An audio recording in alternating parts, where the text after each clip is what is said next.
I was arrested for a murder, the murder of my brother-in-law. Unfortunately, we had killed my brother-in-law in 1988. We were giving them money. We had the CO in the package room, so our visits would bring us Chinese food, and and we were getting,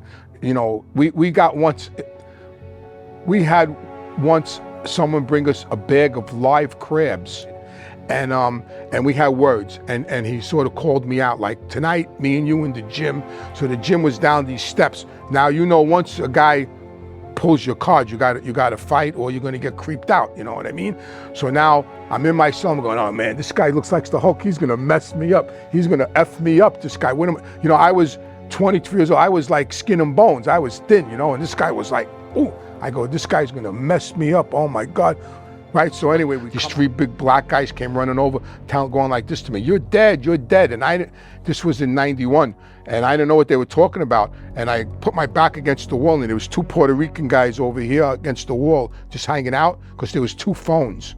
And the guy says to me, what are you doing? I said, I'm gonna use the phone. I need to call my house. He goes, you ain't using that phone. I said, why not? He goes, because that's the black phone and that's the Puerto Rico phone. So I told him, where's the white phone? He went, there ain't no mother effing white phone down here. Now All right, good afternoon. This is State of Florida versus Stephen Testa with multiple cases before the... All right, the famous Anthony Ruggiano Jr., the Gambino Hitman. So welcome to the Incarceration podcast, and just go ahead and getting into it, man. For the viewers who don't know who you are, can you just please give us a brief summary of who you are, your past, and just your reputation and what you're known for? My name's Anthony Ruggiano Jr. I'm the son of Anthony Fat Andy Ruggiano, who was a captain in the Gambino family. He became a made member of the family in 1953, the same year that I was born. So I grew up in the mob. I mean, all my father's friends were mob guys. I was raised by them. That's all I knew. Growing up, there was a lot of uncomfortability. In my early teens, I followed my father into the life. I got suspended from school, and he put me to work in the street in blackjack games and dice games. I started getting arrested. I started getting introduced to people like John Gotti, Charlie Wagons, Arnel de la Croce, the underboss of the Gambino family. And I started to make a lot of money with my father, and all we knew was the street. I started getting arrested. I caught my first bid in 1978 at the age of 23. I got 5 years for a robbery. I did 2.5 years. I got out of prison, continued back with mob activities. I caught my next bid in 1991, got out of jail and continued in mob activities. But at this time, along the way, I developed an addiction to cocaine. In 1988, I went into treatment, and I got clean. In '89, I unfortunately relapsed 3 times my first year. I was making 12-step meetings, and I was in the mob, sort of like the character in The Sopranos a little bit, I guess, like Christopher. But so through the 12 steps, you're supposed to be led to a higher power. So that's why I found Christ again. But I wasn't born again. I just went back to my Catholic faith, I guess, and I started practicing that again. But I still was in the street. I still was committing crimes. My father had gotten arrested in Florida, in Miami, by the feds at this time. He got 40 years. I got clean. John Gotti was the boss of the family. I became a proposed member. I was waiting to become made. And I went to prison in '91. John Gotti went to prison also, and got life. I got out of prison the end of '92. Continued in the street, in the mob. Was making a lot of money. My father was doing a bid. I got rearrested in '95 by New York State Organized Crime Task Force, and I got sentenced to 8 years. And that's when sort of my train of thought started changing about the life I was leading, because I was on a different path. But while I was incarcerated with New York State, in '96, after I took a plea, I got a 3 to 6. I was incarcerated, and I got re-indicted by the feds in Broward County in Florida. And I was transported to Florida by the marshals, and I received an additional 10 years. And sort of that started my journey out of that lifestyle, or redemption, whatever you want to call it. And I wound up doing 8 years and 3 months. While I was incarcerated, my father passed away in '99. He was a big mentor to me. John Gotti passed away. He was another big mentor to me. Tony Lee, my father's partner, passed away. So all these three men that were big mentors to me, that were all mob guys, all gangsters, had passed away. 9/11 happened, and I just started, that lifestyle started rubbing me the wrong way. You know, I'm going to, you know, I was going to church every Sunday in prison, and it was just rubbing me the wrong way. But I still couldn't let go of the street. I just couldn't do it. I had one foot in, one foot out. I got released in '04. In August 31st of 2004, I got released after doing 8 years and 3 months. I got out. I was sent for by a captain in the Gambino family. They said that I was going to become a made member. They were just waiting to have the ceremony, and I didn't want. Some of me wanted to say no, and some of me didn't want to say no. It was like the devil and the angel were on each shoulder. But a week later, I guess divine intervention, whatever you want to call it, I was arrested for a murder. The murder of my brother-in-law. Unfortunately, we had killed my brother-in-law in 1988, and I got rearrested for a murder, and I surrendered, and I decided to pack it in and cooperate. That's fire, bro. Thank you, and I genuinely appreciate you sharing that, dog. So obviously this is the Incarceration podcast, so I just want to lean in to your prison experience. And especially, I was watching an interview of you the other day, and you were mentioning during your first bid that you were already entering into the prison system, well known, especially as Fat Andy's son, Right. and also that they were sending you to the worst institutions. Yes. So can you please give the viewers a walkthrough of not only like your first day in prison during your first bid, but just entering into the prison environment with your reputation and how that first prison experience was? Sure. So I have to start off with a little story about my going away party. Yes, sir. Okay. So I went to trial. I got convicted. Back then they used to give you zip bids in New York. So I got a zip 5. A week before I went away, my father had a going away party for me in the Ravenite Social Club with so I go in there, and the underboss of the Gambino family's in there, and they had this big party. And it was like, actually, I was going off to college. I mean, it was like a festive, catered party. You would never think it was a going away party for someone that was going to prison. That's how festive it was. And all these old men were schooling me, don't worry about this, don't worry about that. And then I surrendered. Back then, the prisons were very racial. The COs were very racial.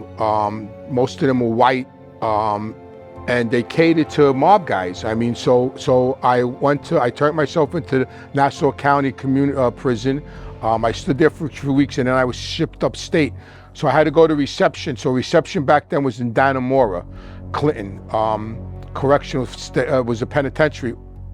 While on the way up there, Joe Gallo, who was the consigliere of the Gambino family, and a couple of other people, this guy Brooksy, who was with Paulie Vario from Goodfellas, they were already there. So they already knew I was on my way up, because they used to get the paperwork, because back then all the mob guys had the best jobs. We worked in the state shops, we worked in emissions, so we knew we had the best jobs.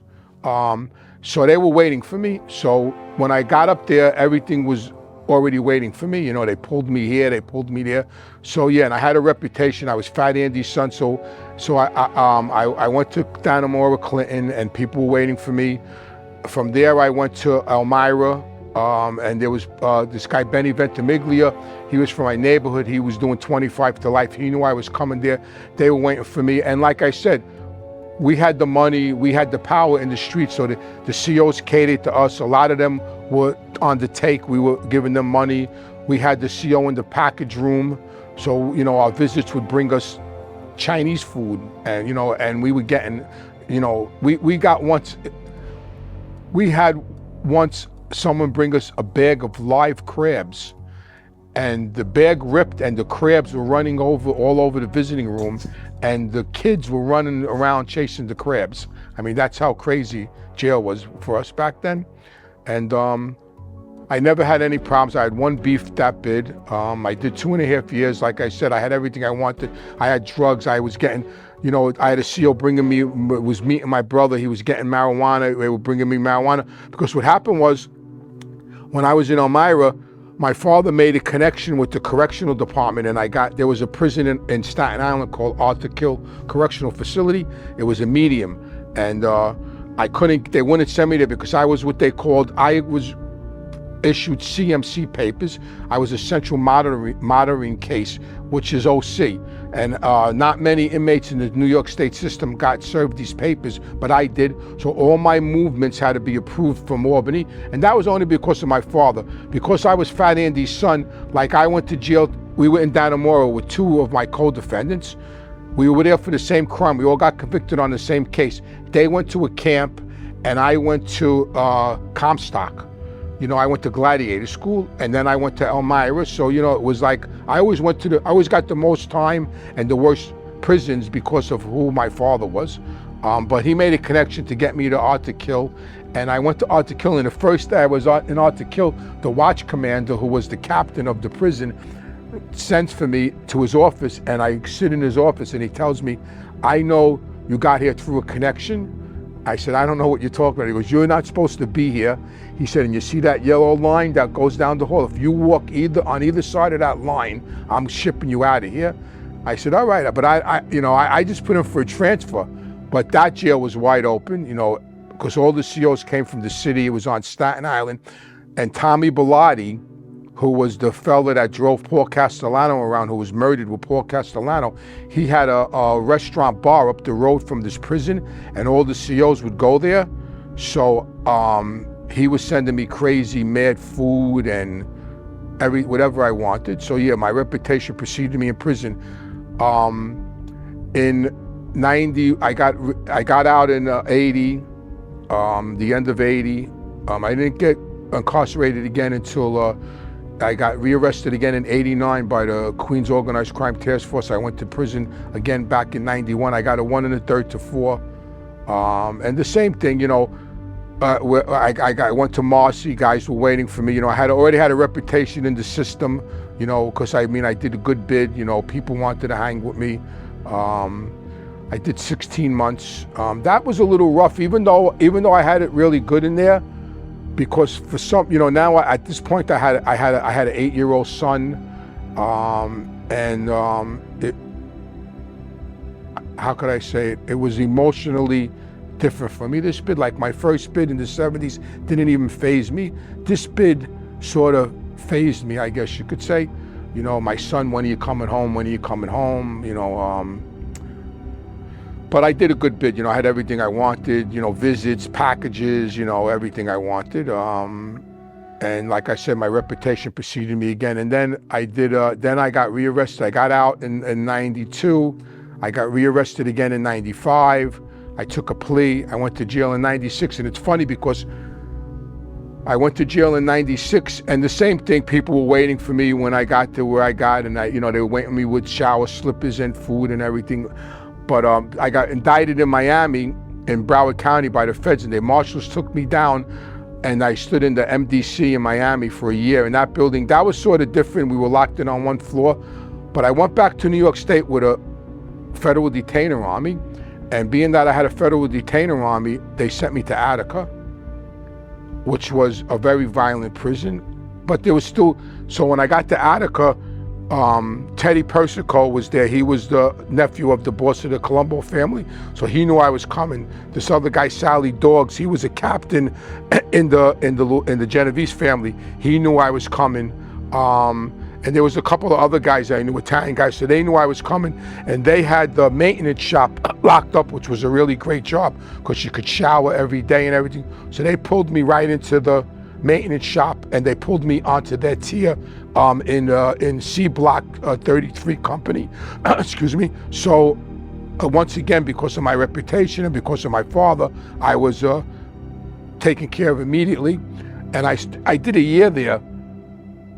And I had to see the parole board, even though I had this federal detainer on me, and I had a 10-year bid with the feds. So now I had to go in front of the parole board after the 3 years were up, because I had a 3 to 6. And I knew they were going to parole me to the detainer, because they weren't going to CR me, because they're not going to pay for me, the state. They knew I had to go do Fed time. So I'm sitting in front of the parole panel, and the parole commissioner is looking at me like this, and he's going like this, and he's looking at me. And then he sits back and he says to me, "How come you have no scars on your face?" Because now, at this time in the 90s, the prisons were totally different than the 70s. Completely different. I mean, the clientele was totally different. You know, you had all the crackheads. Now they were robbing showers. In my day in the 70s, if you robbed off another inmate, you got chased, you got creeped out. Now it's a whole different ball game in the 90s and 2000s in the New York State prisons. The gangs, they're ripping guys' faces open. You know, it's all about drugs, and it was bad, very violent. And he's looking at me, and because I'm white and I don't have a scar on my face, he's going to me. Because the Italian guys were hooked up. We were hooked up with the Latin kings. We had our own phone and all that craziness. And he's looking at me. He goes, "How come you got no rips on your face?" I says, "Maybe because I'm not an idiot," I said. And then he looks down at the paper and he realizes who I am. And he says, "Oh, excuse me, your reputation must precede you." You know, like he made like a comment because I had no scars on my face. And then he paroled me. And then I went to the feds. When I went to the feds, it was completely different than New York State. The mob guys would there was half the prison was mob guys. So, you know, they were all waiting for me and happy to see me. And, you know, my father was still alive at the time. So I was accepted right away. I was pulled into a good building. There was this guy there, Kevin Kelly. He was a Westie, a famous Irish gang from Hell's Kitchen in Manhattan. I went into his cell. We became cellmates for 5 years, him and I. And yeah, I always had everything I wanted in prison. There was nothing I needed. People had my back. You know, I had a couple of fights, you know, nothing major. My life was never in jeopardy. But emotionally, each bid affected me differently. The first one, like, I didn't care. The second one, I started to feel uncomfortable. And the third one, I was done. That's real. Before I get into it, because I want to lean into that in a second about just like coming to that mental and like really just that state of maturity of being over that lifestyle, especially that last bid. And myself, I've been in prison 3 times. And of course, each bid, like you said, it hits different, you know, because we get institutionalized, we get used to it, it may be fun, but then as we get older, we're like, yo, this is crazy and I'm over this. Yeah. So, but before I get into that, can you maybe give us a few examples or some of the craziest things that you saw in prison? Maybe just some insane memories that you know you'll never forget. Well, so there, I saw a lot of violence. I mean, you know, but anybody in prison sees a lot of violence. I mean, you know, I saw a lot of guys get stabbed and their faces ripped open. But my personal experiences, well, in my first bid, there was this guy there from the Bronx. He looked like the Hulk. This guy, he was like really, really big, you know. And this was my first little crazy experience that I had personally. He looked like the Hulk, this guy, an Italian kid, but he was very jealous of me because I had it really good, you know what I mean? Like, and he was just one of them kids that were jealous. He was just a jealous kid. And we had words, and he sort of called me out, like, tonight, me and you in the gym. So the gym was down these steps. Now, you know, once a guy pulls your card, you got to fight or you're going to get creeped out, you know what I mean? So now I'm in my cell, I'm going, oh man, this guy looks like the Hulk. He's going to mess me up. He's going to F me up, this guy. You know, I was 23 years old. I was like skin and bones. I was thin, you know, and this guy was like, ooh. I go, this guy's going to mess me up. Oh my God. Right? So anyway, we come out of the cells to go to the night rec, and as we got to the front of the steps, he was like a little bit in front of me, and I threw him down the stairs. I just shoved him down the stairs, and I ran down the stairs, and I messed him up. I hurt him, and he broke his arm. He never gave me up. You know, The CO came. We said he fell down the stairs. They took him to the wherever they, to the hospital. He came back. He had a cast on his arm, and he never gave me up. And we sort of made up. And we sort of became, I guess you could say, somewhat of friends. But that was my first experience with any kind of violence that I participated in prison. But crazy things I saw in Attica. I was telling my friend the other day, there was this guy called Bruno Batts. He was, well, they called him Bruno Batts because I guess he was batty. He had killed a bus driver in Brooklyn, this guy, and he had 25 to life. And he was a huge guy. And he was sort of one of them guys that were like a genius and crazy, but a genius. Like, he loved the Roman Empire, and he actually taught himself how to speak Latin. Like, he memorized Shakespeare. He would give you Shakespearean quotes like this, but he never showered. He had this thing against showering, and he would stab you in a minute. He stabbed a lot of people. So the Italian guys come to me, because me and him were friendly. And they come to me and they told me, listen, Bruno's got to take a shower. You got to tell him to take a shower. So why do I got to tell him to take a shower? You are the wise guys, and you are the gangsters. You just go tell him. They go, no, you got to tell him. He knows you. He knows you're Andy's son, and ba. He used to call me Cousine, this guy. So I sit down with him, and I sit down. Now this guy's a killer. Like, this guy's got a beard. I mean, this guy's big. And I sit down with him. I tell him, listen, Bruno, do you respect me? And he goes, yeah, Cousine, of course you know I respect you. I said, listen, Bruno, you got to take a shower. I told him, you're big. It's not nice. You got some body odor. Everybody loves you. You got to take a shower. So he looks at me and he goes, Cousine, he goes, for you, I'm going to take a shower. He goes, but if any of them other guys say anything to me about this, I'm going to stab them in a heartbeat. So these are the things I had to deal with.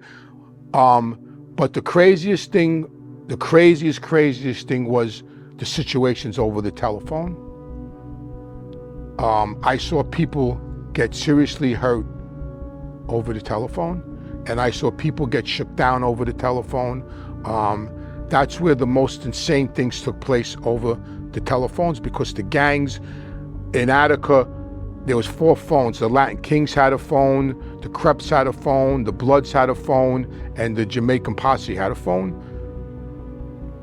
So if you weren't hooked up, you were getting shook down to use the phone. So either you had to fight to use the phone, or you had to pay to use the phone.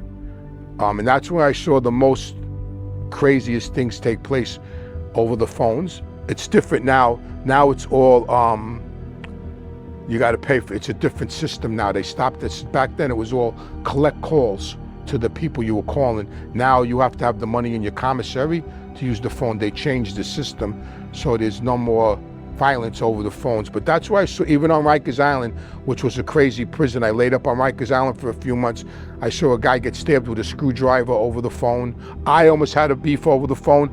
I rolled in over the phone, and I went into this dorm, and there was phones there, and I went to call up my son, and these 3 big, I'm not racist, but these 3 big black guys came running over, going like this to me, you're dead. And this was in 91, and I didn't know what they were talking about. And I put my back against the wall, and there was 2 Puerto Rican guys over here against the wall, just hanging out, because there was 2 phones.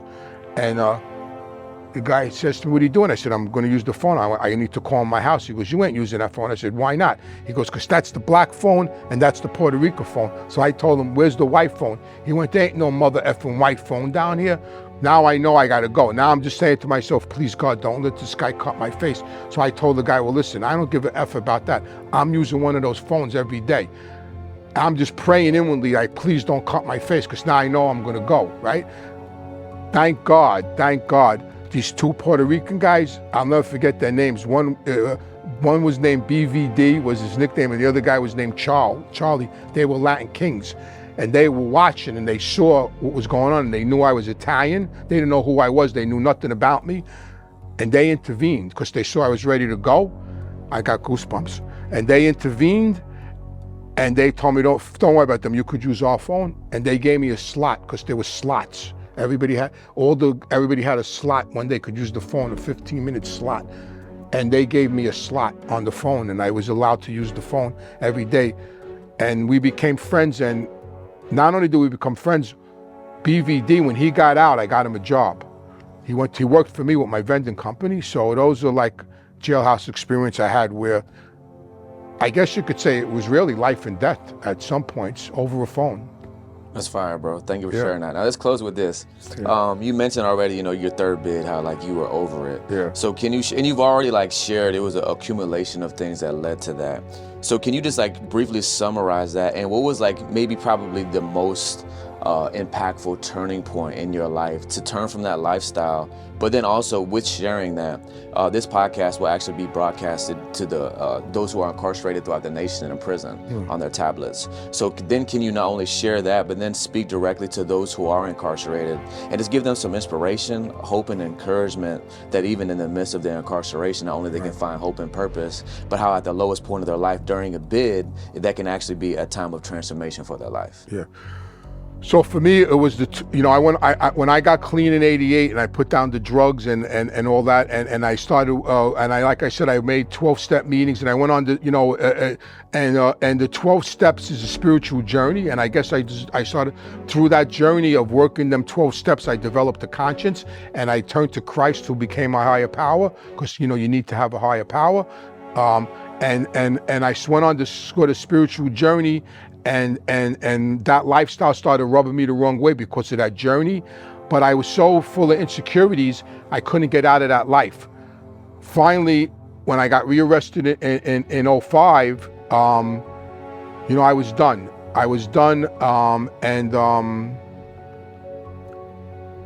Because of the journey, the spiritual journey, and I was done. And then I got a call one day, and it was by a friend of mine that ran a drug treatment center. And this is where I could give people hope, because even though we've been in the street all out, like I was a criminal my whole life, from when I was 16 to till I was 60 years old. I was a criminal my whole life. And I didn't know anything else but how to do that, how to be a mob guy. I knew nothing. I had no education. I knew no skills. My father never taught me how to use tools. Even today, I look at a set of tools that they're Chinese. It's Chinese to me. I don't know. Give me a hammer. Like, what am I supposed to do? Just hit you on the head with it? You know what I mean?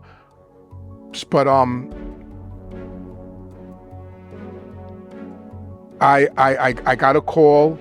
And I got a call, and it was from a fella that was running a drug treatment center in Florida. I was living in Michigan at the time, and he told me, listen, I just spoke to the owner of the treatment center that I'm the program director of, and we think you would make a good counselor, and we want to offer you a job. So I tell him, what do I know about being a counselor? I don't even have an education. I got a high school diploma in jail. I got a GED when I was doing a bid.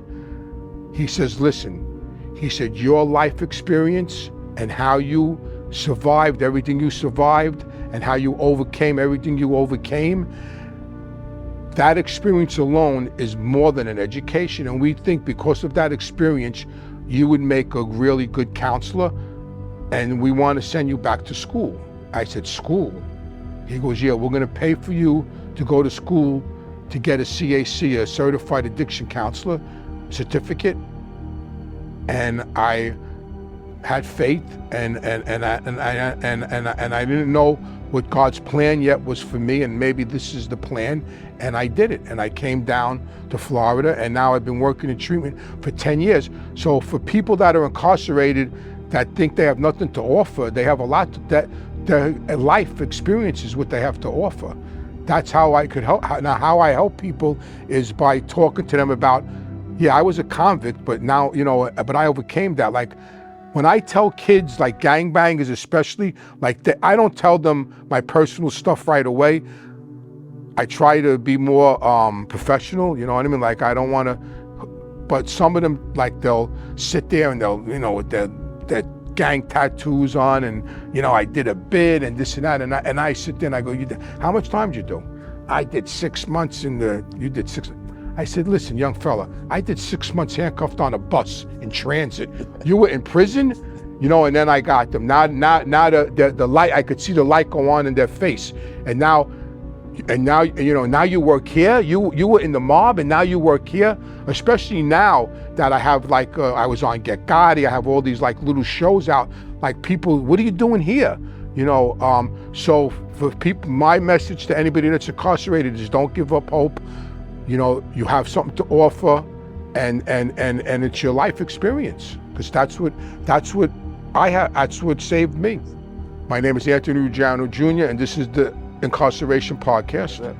No, it's a pleasure. Bro, I appreciate it. I hope someone hears the message and you know, we save some lives, you know? If anybody wants to find me, anybody that's incarcerated wants to find me, they can find me at Anthony, ANTHONY, RUGGIANO, @gmail.com. Anthony Ruggiano Jr. @gmail.com. Yo, what's poppin', man? It's your boy E.I. the King, and this is the Incarceration Podcast, where I talk about prison, pre, post, and present, and how everything that I experienced throughout my incarceration has forever changed my life. This is the Incarceration.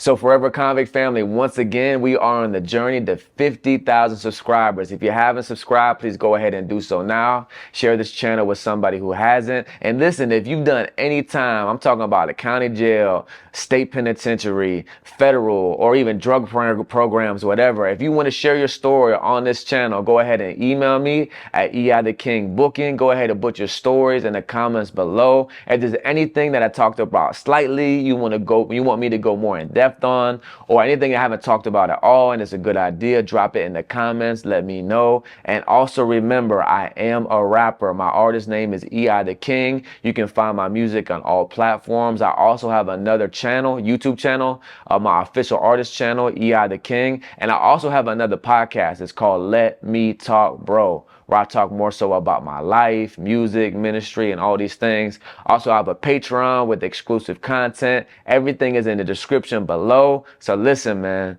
till the next time, it's your boy, E.I. the King.